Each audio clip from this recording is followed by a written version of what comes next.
La Bible dit de lui qu'il a reçu le nom qui est au-dessus de tout nom. Et en son nom, tout genou fléchisse sur la terre, sous la terre et dans les cieux, et toute langue confessera qu'il est Seigneur. Jésus-Christ est son nom. Celui qui a traversé le parvis, le lieu saint, le lieu très saint. Il a traversé les cieux. Il est assis à la droite du Père. Il continue d'intercéder pour les hommes sur la terre des vivants. En lui, nous nous connectons encore en ce lundi 22 juillet 2019 pour pouvoir nous exhorter. Bien-aimés, shalom. La parole de Dieu me dit dans le livre de Proverbes, chapitre 28 au verset 13, « Celui qui cache ses transgressions ne prospère point, mais celui qui les avoue et les délaisse obtient miséricorde. » Parole du Seigneur. Bien-aimé, autrement dit, ta prospérité dépend de la confession de tes péchés et du délaissement du péché. Ta prospérité dépend de ton état moral. Ta prospérité dépend de l'état de ton cœur. J'aimerais dire à un frère, à une sœur aujourd'hui, que ta prospérité ne dépend pas de ton rang social, ni de quelle famille tu sors, ni des biens de ce monde que tu as, mais ta prospérité dépend de ton état moral, dépend de comment tu ouvres ton cœur au Seigneur, de comment tu reconnais ton état de pécheur, de pécheresse, et tu vas devant le Seigneur t'humilier, qui t'accorde la miséricorde et le pardon. Alléluia. Dieu, dans son plan divin pour l'homme, a voulu que l'homme prospère. Dieu a créé l'homme pour que l'homme prospère, pour que l'homme ne manque de rien. Raison pour laquelle Dieu, au commencement, a créé tout ce dont l'homme doit avoir besoin sur la terre avant de créer l'homme. Mais l'ennemi de nos âmes, qui a commencé à s'opposer à la volonté de Dieu pour l'homme, a utilisé la ruse pour faire tomber Adam et Ève. Mais la Bible me dit que cet homme, ce premier homme et sa femme, ils ont reconnu leur état. Quand Dieu a apparu, Adam a dit la vérité, ce qui s'est passé à Dieu. Il a dit que la femme que tu as mis à mes côtés, malgré qu'il a accusé sa femme, mais il a dit à Dieu ce qui s'est passé. Ce qui veut dire qu'il a reconnu son état. Il a reconnu qu'il a transgressé la parole de Dieu. Il a reconnu qu'il a péché, qu'il a désobéi. Et alors, Dieu a mis en place le plan de la rédemption. La Bible dit, Dieu a tué un animal. Il a pris la peau pour couvrir leur nudité. Ce qui marque le plan de la rédemption. Ce qui fait que ces hommes ont pu prospérer après que le Seigneur les a rétablis.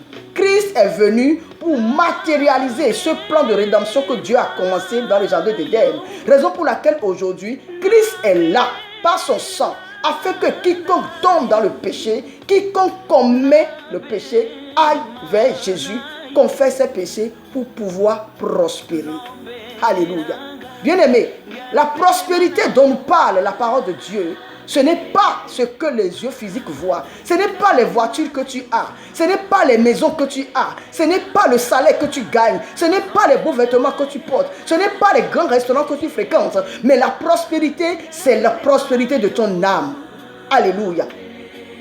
Beaucoup prospèrent matériellement, mais leur âme est dans le tourment.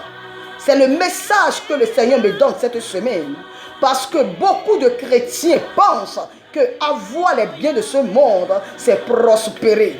Mais ta prospérité ne dépend pas. Ton âme est dans un tourment. Ton âme est en souffrance. Raison pour laquelle l'Éternel m'envoie en ce début de semaine pour sonner la trompette, pour pouvoir exhorter le peuple de Dieu à revenir à lui de tout cœur, confesser les péchés pour pouvoir prospérer. La Bible me dit dans le livre de Jean, 3 Jean, chapitre 1 au verset 2, l'apôtre Jean dit, « Je souhaite que tu prospères à tous égards, que tu sois en bonne santé comme prospère l'état de ton âme. » C'est-à-dire que avant que l'homme ne prospère physiquement, matériellement, c'est d'abord sur le plan spirituel. L'apôtre Jean a envoyé une lettre à ce serviteur de Dieu qui s'appelle Gaius, qui a une vie fidèle. La crainte de Dieu est là. Il servait Dieu avec crainte. Il faisait de bonnes œuvres. C'est-à-dire spirituellement, son âme prospère.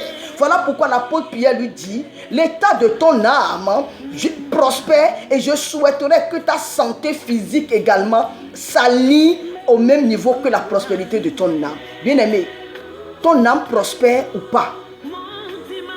Ton âme ne peut que prospérer si tu reconnais ton état de pécheur. Si tu reconnais la transgression et tu vas vers le Seigneur pour pouvoir demander pardon. Bien-aimé, le Seigneur m'envoie te dire, oui, tu es tombé dans le péché. Oui, tu as failli. Oui, tu as commis quelque chose qui n'honore pas Dieu. Mais quand on te parle de la repentance, tu dis que tu n'as pas péché parce que je n'ai pas tué, parce que je n'ai pas volé. Mais la Bible me dit, celui qui sait qu'il doit faire le bien et faire le contraire du bien a déjà péché. Alléluia. Celui qui sait qu'il doit faire le bien et faire le contraire du bien qu'il doit faire a déjà péché contre Dieu. Frères et sœurs, lève-toi, va vers ton Dieu. Je ne te dis pas d'aller vers un homme, mais va vers le Seigneur.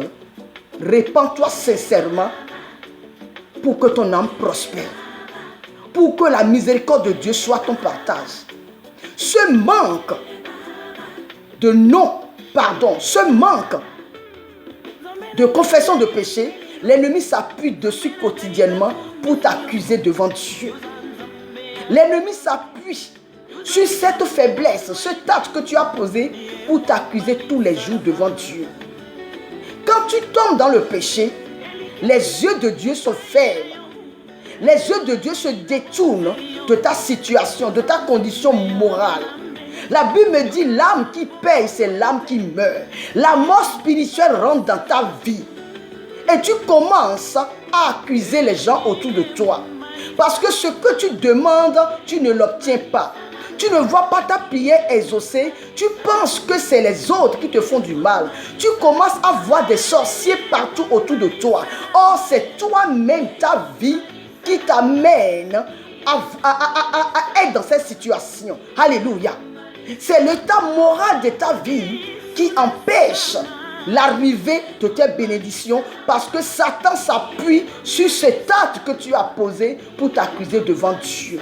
Mais Dieu t'aime. La Bible me dit dans le livre de Jean chapitre 3 verset 16, car Dieu a tant aimé le monde qu'il a envoyé son Fils unique pour le sauver, afin que quiconque croit en lui ne périsse point, mais ait la vie éternelle. Tu as cru en Jésus-Christ de Nazareth, mais la mort ne doit plus avoir ton partage. La mort n'a plus ton partage. C'est à toi maintenant de te lever, bien-aimé, et de te repentir, ouvrir ton cœur au Seigneur pour entrer pleinement dans cette grâce. La grâce est là. Le Seigneur attend simplement que tu fasses le pas, bien-aimé de Dieu.